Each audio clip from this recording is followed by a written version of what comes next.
Ariel Helwani in Calgary, Alberta, Canada for UFC 149, alongside the best there is, the best there was, and the best there ever will be, the Canadian pro wrestling legend himself, Bret the Hitman Hart. And Bret, first off, thank you so much for the time. A huge honor for us.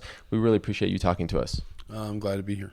You know, the UFC has come to Calgary for the first time. You're a proud resident of Calgary for many, many years. Have you felt the buzz? I mean, it's not often that a major event comes to this town from outside of Canada and really makes an impact here. Have you felt the buzz in the days leading up to it? Oh yeah, I can. I could feel the build. Build up over time real quick. It's not very often that Calgary gets something like this, and knowing Calgary the way I do. It's a tough kind of city. They like their sports tough, and even the Stampede Wrestling that my dad had years ago was it was different than the other wrestling promotions and territories because it really exemplified the actual wrestling. And I remember Calgary always kind of was a tough crowd. Like it would sit there and kind of well, even with the hockey, if the Flames aren't playing well, the crowd just sits there, but they're never not watching. It's a real serious crowd here, especially when it comes to fighting and hockey. So it's there's a lot of hype here in the city, and there's a lot of interest, and it's a perfect place for UFC. One of the main reasons why we wanted to talk to you is because I am a firm believer that there is a major link between pro wrestling and MMA, in particular the UFC. I think a lot of fans have graduated from WWE to UFC, and I think a lot of what the UFC does has been taken from the world of professional wrestling. You are a fan of mixed martial arts. Why are you so interested in the sport? Well, my dad was always, in my family, the most sort of the thing that was ingrained in you the most about wrestling was the technical sort of the submission side of wrestling. That was my father's true passion, and pro wrestling was sort of a family business. But his real passion was amateur wrestling and submission wrestling in particular. And so it's in the blood a little bit. And I know there's a lot of people that sort of dismiss the connection between MMA and pro wrestling, but there's a lot of similarities between the audience and I think a lot of the competitors today probably grew up as wrestling fans. I've often wondered what your father, Stu Hart, would think about the UFC and the rise of mixed martial arts. I mean, he's a true catch wrestling legend. I mean, one of the toughest men in the history of Canada, maybe even the world. And before he passed, obviously, the UFC was not as popular as it is today. But did you ever have a discussion with him about mixed martial arts? We talked about it a lot, and I know he had a lot of respect for the people in it. And, I think years ago he was a big fan of Brock Lesnar's, and even in pro wrestling, he was a big fan of Kurt Angle. He was always drawn to the guys that had an amateur wrestling background, or, like the Steiners, or anybody that had wrestled and stood out. Those are the guys that he recognized first. Do you think if the UFC was around in the 40s, 50s, this is something your father would have tried out? I don't know. That's a really good question. It's a possibility, especially if you go back to the 30s, when things were pretty lean and if man had to do what he had to for his family, kind of thing. So I know my dad would have been young in the 30s, but he probably would have been a possibility. It's hard to say. I think if you look back at the shooters of that era, before Strangler Lewis and around that time period, I think they probably were a lot like UFC. A lot of the same kind of guys and same kind of people, and they got into pro wrestling. And pro wrestling, I think, up until probably the 50s, you had to be a pretty damn good wrestler just to get into it. I love asking pro wrestlers this question, and guys like The Rock, The Undertaker, they've all said yes. So I'll ask you the same question.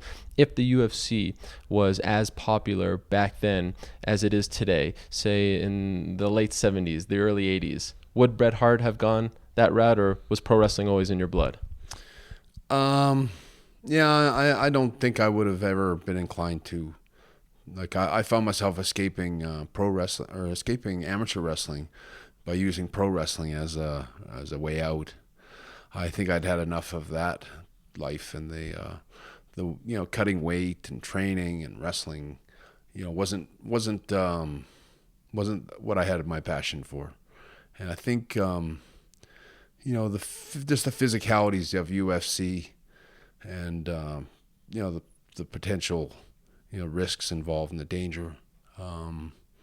I don't think it would have been worth it for me. I would have probably elected pro wrestling.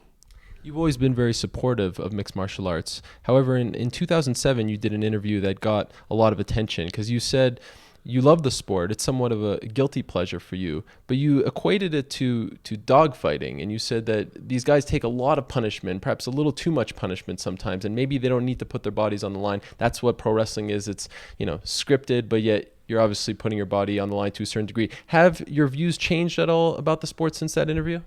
Well, it has changed a little bit. I think there's a little bit more concern for the well-being of the fighters and stuff. Where they, I thought if you went back a few years ago that there was a lot of situations in these fights where there was a lot of excessive brain damage done, where the referee never stepped in time, and it just seemed like there was a lot of, every one of those shots to the face or the head are so damaging, and knowing that from my own concussion injuries and stuff, I know the ramifications of those kind of brain injuries. So I'm sensitive to that, but I also think that there's an instinct in all these fighters to fight, and I think it. My probably concerns a few years ago would be the safety of the wrestlers or the MMA fighters, and I think they've addressed that a little bit now. More, it seems like they step in quicker, right. And it's a little more. I think MMA is a little more professional than it was, say, 5 years ago, and the fighters are seem a little more ethical. When you look at the buzz surrounding the UFC, and now they're on Fox, they're slowly creeping into the mainstream. Do you think that the UFC has surpassed WWE as far as the pay-per-view leader, the number one attraction for males 18 to 34? Do you think that it's now one UFC, two WWE, or do you still think WWE is at top? I think they're two totally different things, and I think they both got their own audience.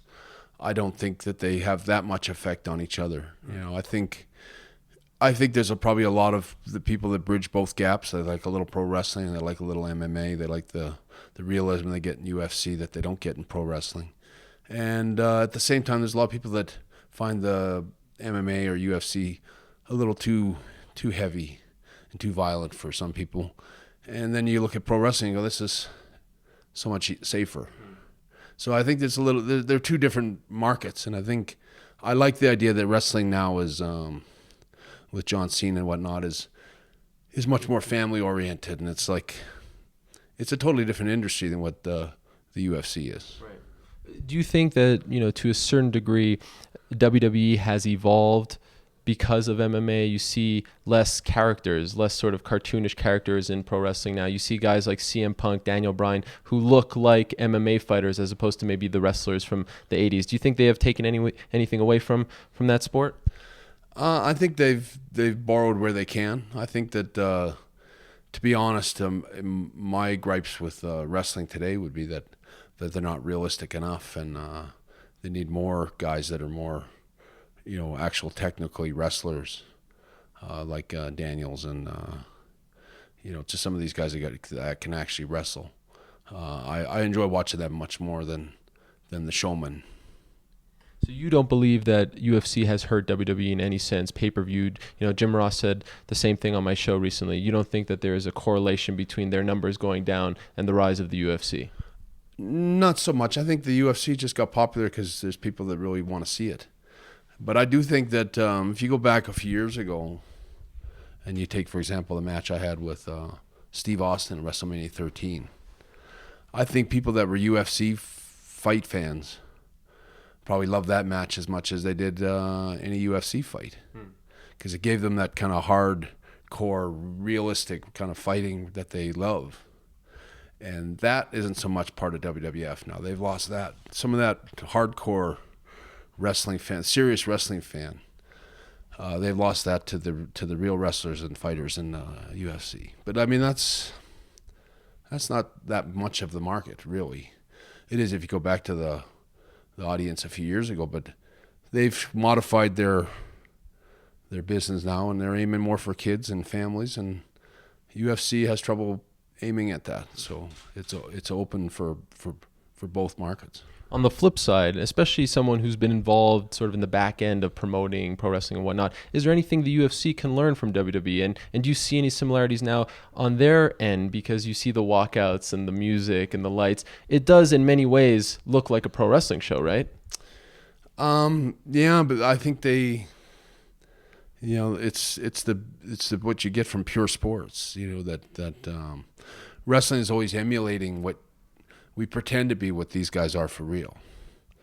And when you see these guys for real, you can't pretend it. Like it's all natural. There's so much emotion and aggression that comes out, and the fear, and there's so much, you see it in the face of the fighters, and there's so much that it's got its own beauty. You obviously know the WWE president, Vince McMahon, very well. I believe he's the chairman. I'm not quite sure what his title is these days, but we all know the boss man. Any similarity? I know you're not very familiar, Dana White. I mean, obviously you're not on the same sort of level in terms of friendship or working relationship with Dana as you are with Vince. But do you see any similarities between the two? Because a lot of people have compared them in the past. And when it comes to a standpoint of maybe business savvy, I think I see a lot of differences or a lot of comparisons. They've both been very intuitive to bring that up. There's a lot of people I think that would have bet against the UFC 10 years ago or 15 years ago. But I think if you look at how Dana White's constantly built upwards and built it and cleaned it up, and I think there was a concern maybe 10 years ago that they were just sort of bunch of animals attacking each other and like gladiators in a pit, and it's modified from that to, I think, some of the technical guys like St. Pierre, and especially in this country, have elevated it up to where we're proud of them.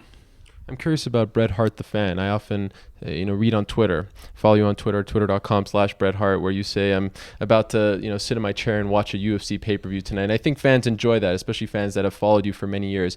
Bret Hart the fan, you sit down, you watch. Are there guys in particular that you really enjoy watching? Yeah, I love Pierre, St. Pierre. He's always been one of my favorites from the start. And, you like a lot of guys just for their invincibility. Like Bones Jones is another guy that you got to admire him and just see what a great fighter he is every time he goes out. And then personally, I like Brock Lesnar, coming from pro wrestling and doing as well as he has in UFC. I don't know, I was always proud of him, and I think a lot of the guys in the industry were proud of him, and he kind of made the wrestling look good. We've obviously seen Brock go from WWE to UFC, now back to WWE. There's a guy by the name of King Mohammed Lawal who has just signed a contract with TNA, and he will be competing for them while also fighting for an upstart promotion called Bellator. He has no real pro wrestling background. He was scouted by OVW, the Briscoes, a few years back. He's an All-American from OSU. Do you think someone can pull that off, doing both at the same time? I think so. I mean, I think they're good for each other. I think when Cam Shamrock, for example, when he got into pro wrestling a few years ago, I was a big part of that. And he had injured his hand. He had injured his wrist, I think. It was bothering him. And I remember telling him, I said, why don't you get back in pro wrestling and you'll be able to let your hand heal up and at the same time you make a living and write off all this, what you did in UFC. And that's what he did. He came back and recovered and healed up and had fun with the wrestling for a little while and then went back to UFC. You see guys like Ken come over, Dan Severn came over. When they first came to WWE, do you think they had a full appreciation for what you guys do? Because a lot of people, maybe on the surface, might not realize how physical pro wrestling is. I guess that remains to be seen with each guy. I mean, I imagine pro wrestling is, I would think, would be pretty easy for a guy with a UFC background. I mean, the kind of fitness that they got would fit right in with wrestling. But wrestling's stop and go. Stop and go. And there's a certain cardio to being picked up and slammed and then stop and go. You have to learn, and it takes a while. I don't care what sport you're in, whether you're in football or amateur wrestling or weightlifting or whatever. To get picked up and thrown around is a whole different thing. Until you get used to that, it's not the easiest thing in the world. Okay, just a couple more things and we'll let you go. We appreciate the time very much. Harry Smith, your nephew, obviously the son of Davey Boy Smith, the British Bulldog, left the pro wrestling world, or he's still involved, but he's also very much interested in making his MMA debut. He's training at the Champions Creed gym here in Calgary with the likes of Nick Ring. Do you think he has what it takes? Is he serious about really making a run in MMA? I think so, and if you know Harry, he's been very, very absorbed in that kind of environment. He was the kind of kid that would be down in the basement learning that kind of like submission wrestling and that type of thing rather than the pro wrestling. He's always been passionate about that, and pro wrestling is a different business sometimes. And they say about Harry that he technically he's as good as I think anybody they got in the company, but they never gave him a chance because they never felt that he had any kind of charisma or color. Mm. But I kind of disagree with that. I think that they never gave him a chance at all, and they certainly never gave him anything to talk about. So I think Harry kind of happily is disenchanted with wrestling and is on the peripheral of basing maybe the next few years of his life on either staying with wrestling or breaking ground in UFC, and it's a potential for both. Is this a sign of the times? Are there new members of the Hart Foundation, so to speak, that are going to now start going into MMA as opposed to pro wrestling? Well, I think for this generation, Harry's the cream of the crop. Mm. The only one that really would be passionate about it. But, like I said, I think Harry's good enough to and big enough and smart enough to break ground in UFC and actually hold his own. And I think it's just, it takes some balls to take that step. And I think Harry's just weighing it up. And finally, how about yourself? I mean, obviously we know that you made a return to WWE. There are, I guess, rumors out there that you're going to appear on Raw, the 1000th episode this Monday. What is Bret Hart doing day to day? What are the things you're working on? And will we see you in a bigger capacity back in the pro wrestling world sometime in the future? That's the beauty of my sort of relationship with wrestling is that anything can happen. I could be on the show tomorrow or the next day, or I could be back doing something. I have a good relationship with them, and I the few things I've done with Vince and the WWE in the last couple of years were a lot of fun. So I look at everything as like when they approach me about coming and being part of something, I really look at it just as whether it'd be fun for me to do, and most of the time it is. And most of the time I'm happy to be part of it, and I go down and get involved again. But if I don't hear from them for a while, I'm okay too. So if you don't hear from them, what else are you doing? Are you just sort of living the life right now? I'm just making up for a lot of lost time. And I try to book myself off so that I can be home for the summer kind of thing up here. It's, you'll find out when you're here that this is the best time of year to be up here, and it's like paradise up here right now. It's like there's no humidity generally, and it's just awesome. Daylight all day. Safe to say you've buried the hatchet with WWE and Vince in particular? Well, I think I have. I got as much out of being mad as I could. I'll never forget what happened. I always stand by what I did. I always look back with pride at how I conducted myself. And as far as, where it is now, I think, in having written my book and expressed myself as well as I did, I think I always felt there was nothing else left to say about it. So I'm quite happy, leaving things on good terms now. And I think for me, it's more like, if you turn your back on everything you ever did, you're not going to be very happy anyway. So I'm happy that, that they still recognize me as a guy that contributed greatly over the years, and I appreciate that.